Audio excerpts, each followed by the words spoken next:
انسان برا ہے تو اپنی سوچ کی وجہ سے، شریف ہے تو اپنے بول کی وجہ سے، قابل احترام ہے تو اپنے عمل کی وجہ سے۔ تکلیف میں صبر سے کام لو، کیونکہ سونے کو آگ سے آزمایا جاتا ہے اور مومن کو تکلیف سے۔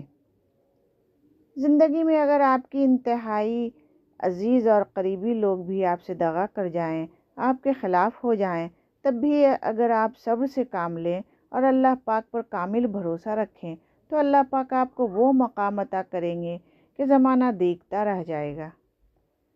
جو غلطی کر نہیں سکتا وہ فرشتہ، جو غلطی کر کے اس پر ڈٹ جائے وہ شیطان ہے، اور جو غلطی کے بعد توبہ کر لے وہ انسان ہے۔ اس انسان کی ہمیشہ دل سے قدر کرنا جو تمہارے دکھ اور درد کو اپنا دکھ اور درد سمجھتا ہو۔ ہم جس احسان فراموش معاشرے کا حصہ ہیں، وہاں سونے کی پلیٹ میں بھی کچھ دیا جائے تو چمچ نہ ہونے کا شکوہ بہرحال رہتا ہے۔ کچھ تکلیف ہمارا امتحان لینے نہیں بلکہ اپنے ساتھ جڑے لوگوں کی پہچان کروانے آتی ہیں۔ معاشرے میں تبدیلی تب ہی ممکن ہے جب ہر شخص اپنی اصلاح میں لگ جائے۔ اللہ فرماتا ہے، میری محبت تو دیکھو، جو فرشتے شام کو تمہارے گناہ میرے پاس لاتے ہیں، میں صبح انہی کے ہاتھ تمہارے رزق بھیجتا ہوں۔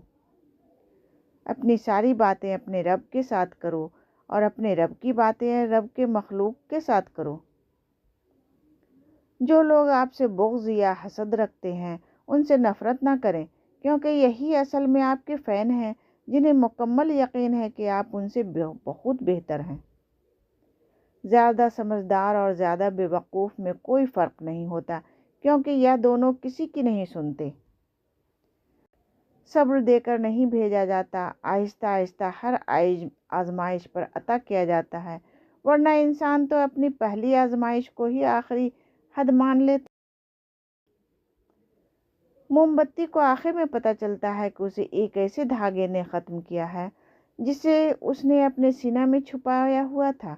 اکثر اوقات ہمیں بھی ایسا ہی صلہ ملتا ہے۔